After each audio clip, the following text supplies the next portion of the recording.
আপনি mobile phone দিয়েই video করবেন কিন্তু কেউ টেরই পাবে না যে আপনি ভিডিও করছেন, কারণ আপনার মোবাইলের স্ক্রিন থাকবে বন্ধ, আপনার ডিসপ্লে থাকবে বন্ধ, ডিসপ্লেতে কোনো আলো থাকবে না, কেউ বুঝতেই পারবে না যে আপনি ভিডিও করছেন। তো এর জন্য প্রথমে আপনারা প্লে স্টোরে চলে আসবেন।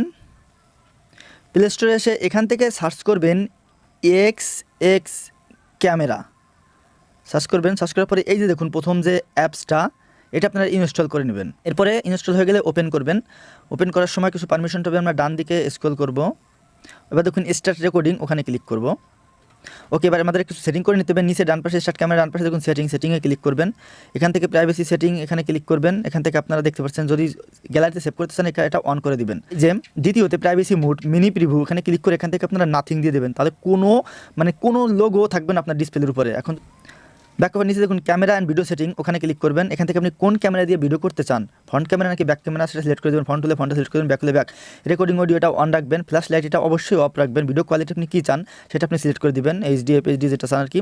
এনেবল জুম এটা অফ থাকুক, সমস্যা নেই, ব্যাক করবেন। এখন যদি আপনারা এই ক্যামেরার ভিতরে চলে যান, এই যে এক্সএস ক্যামেরা, ব্যাক করবো। এখানে দেখুন এই যে স্টার্ট ক্যামেরা, এখানে ক্লিক করলে গ্রান্টে ক্লিক করবেন, এরপরে অ্যালাউ করে দেবেন উপরেরটা, আবার অ্যালাউ চাইছে অ্যালাউ দিয়ে দেবেন। ওকে, ভিডিও কিন্তু শুরু হয়ে গেছে, কিন্তু দেখুন কোনো ডিসপ্লেতে কোনো লোগো টোগো কোনো কিছুই নেই। আমি যদি ডিসপ্লে অফ করে দেই তাও কিন্তু ভিডিও রেকর্ডিং শুরু হবে। ভিডিও করার পরে বন্ধ করার জন্য আপনারা আবার সেই এক্সেস ক্যামেরার মধ্যে চলে আসবেন। এরপর দেখুন স্টপ ক্যামেরা নিচে, ওখানে ক্লিক করবেন, এটা কিন্তু স্টপ হয়ে গেছে।